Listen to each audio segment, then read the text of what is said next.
Araw-araw, hinihipan ng babaeng ito ang inahing baboy. Kahit kulang na siya sa hangin. Kailangan niya itong gawin ng 24 na oras. Kaya naman kayanan niyang paliparin ang dambuhalang baboy. Hanggang sa pati mga dahon. Nagawa niyang matatalim na armas. Isang araw, sinubukan niyang hipan ang kubo ng kanyang master. Sa isang ihip, nasunog ang buong bahay. Nang makita ito ng kanyang master, naisip niyang delikado ang babaeng ito. Hindi siya makakapag-retire ng tahimik. Kaya pinauwi na lang niya ito sa kanila. Pero pagdating niya sa bahay, nadatnan niya ang kanyang ina. Dahil bawal sa babae ang martial arts, binugbog ang ina niya hanggang mag-agaw buhay. Bago mamatay, nagbili ng ina. Mula ngayon, huwag na huwag kang yuyuko sa mga lalaki. Kaya rin ang babaeng baguhin ang mundo. Saktong may paligsahan para sa prinsesa. Nalo na ng dayuhan ang lahat ng magagaling. At nang malapit na itong manalo, nagdesisyon ng babae na lumaban. Ate, salamat at dumating ka. Nagmakaawa ang kapatid niya. Ikaw na ang lumaban para sa akin. Pangako, kapag nanalo ka, lahat ng gamot para kay ina, ibibigay ko sa iyo ng walang palya.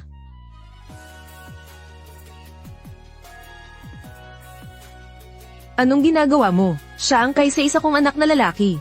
Bitawan mo siya, kumalma ka. Nasa harap tayo ng kalaban. Wala ka bang isip sa sitwasyon natin? Kung galit ka man, kahit anong gawin mo sa kanya mamaya, problema na ng pamilya yan. Pero kung gagawa ka ng gulo ngayon, lahat tayo mamamatay. Hahayaan mo ba siyang mamatay? Masyadong madali yan para sa kanya.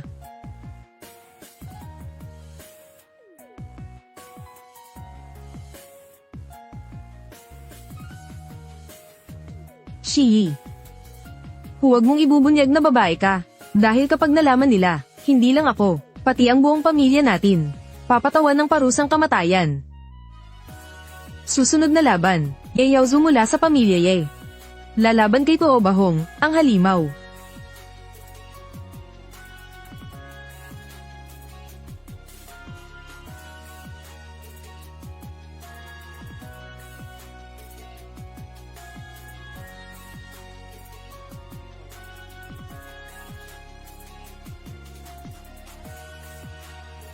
Hindi ako si Ye Yaozu. At lalong hindi ako lalaki. Tingnan ninyong mabuti. Ako ay isang babae. Laking gulat ng lahat, isang babae. Ha ha ha, grabe. Diyos ko po. Ubus na ba ang mga lalaki natin? Bakit kayo nagpadala ng babae? O baka kapag nanalo ito, ipapakasal nyo sa kanya? O gusto nyo lang siyang paglaruan? Ha ha ha, baka pwede buy one take one. Ha ha ha. Kawalang hiyaan, isang malaking kahihiyan. Napakalaking kalokohan, sira na ang tradisyon. Ang pag-akyat ng babae sa ring ay bawal. Paano siya magre-representa sa ating bansa? Mahal na hari, kapag kumalat ito, saan natin ilalagay ang ating mukha? Pagtatawanan tayo ng buong mundo, at masisira ang ating kasaysayan. Mahal na hari, mas mabuti pang sumuko na lang tayo, kaysa hayaang magkalat ng kahihiyan, ang isang hamak na babae sa harap ng lahat. Ipatay na po ang babaeng yan, para maging leksyon sa lahat.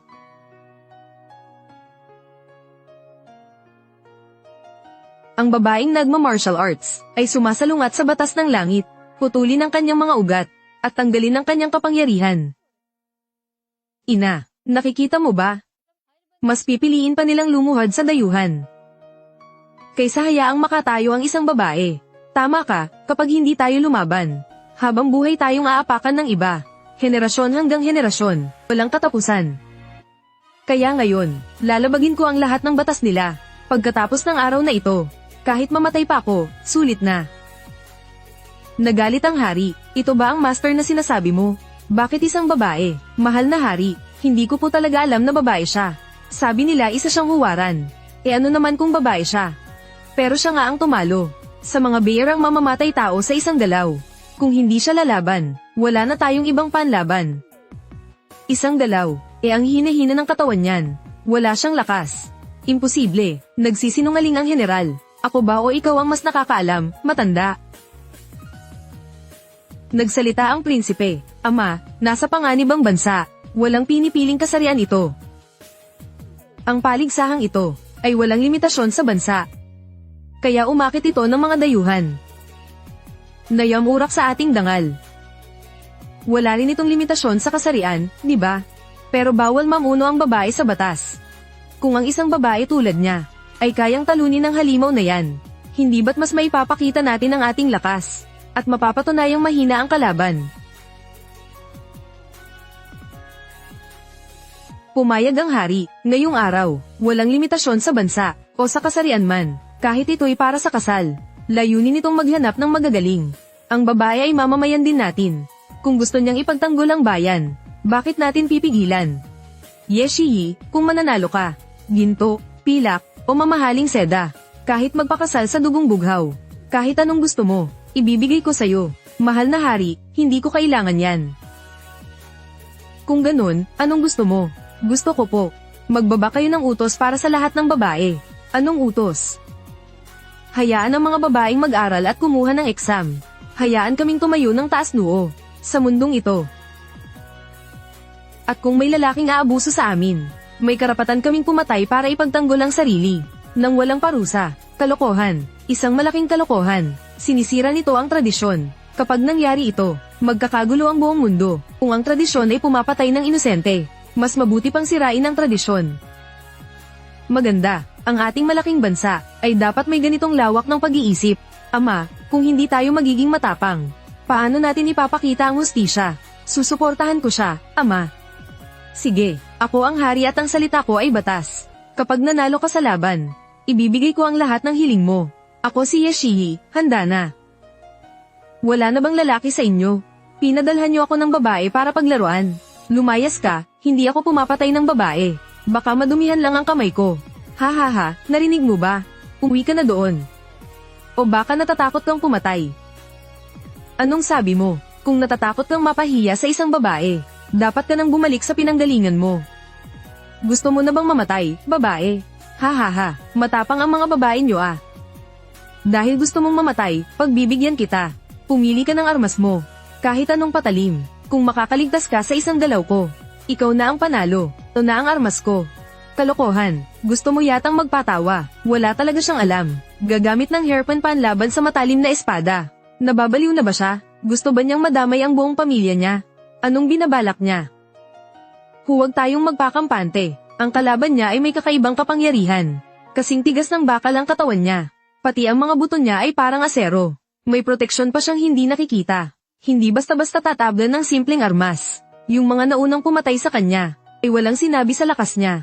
Madaling mabali ang kahoy. Kailangan niya ng mabigat na armas. Para man lang makalaban siya. Ha ha ha, General Tooba. Mag-ingat ka ah, baka magasgasan ka ng hairpin na yan. Ha ha ha, sobra na to. Iniinsulto mo ako. Hindi, isang tusok lang, patay ka. Gusto mong mamatay, ha ha ha. General Tooba, dahil naghahanap ng sakit ng katawan ng babaeng yan, huwag mo nang pagbigyan, ipadala mo na siya sa impyerno. Walang hiya, hindi man lang nagbigay ng palugit ang dayuhan. Gumamit pa siya ng pinakamalakas na maso, ang Death Hammer. Mahal na hari, noong huling digmaan, yan ang ginamit nila para wasakin ang makakapal na pintuan ng palasyo, at dumurog sa bungunang 3,000 magigiting na sundalo. Kapag tumama yan, siguradong katapusan na niya. Napakawalang hiya niya, ginamit talaga niya yan sa isang babae. Hindi na ito isang simpleng laban. Gusto na nilang magsimula ng digmaan. Siguradong patay na siya. Kuya, kailangang isakripisyo siya para sa pamilya. Nandito na tayo, wala na tayong magagawa. Napakabilis, hindi ko makita ang galaw niya.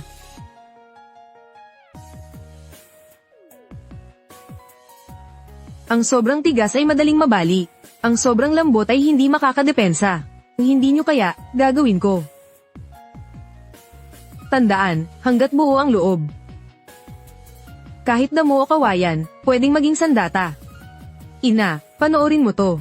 Sa pagbagsak ng maso. Kahit Diyos, hindi siya may liligtas. Teka. Anong mali?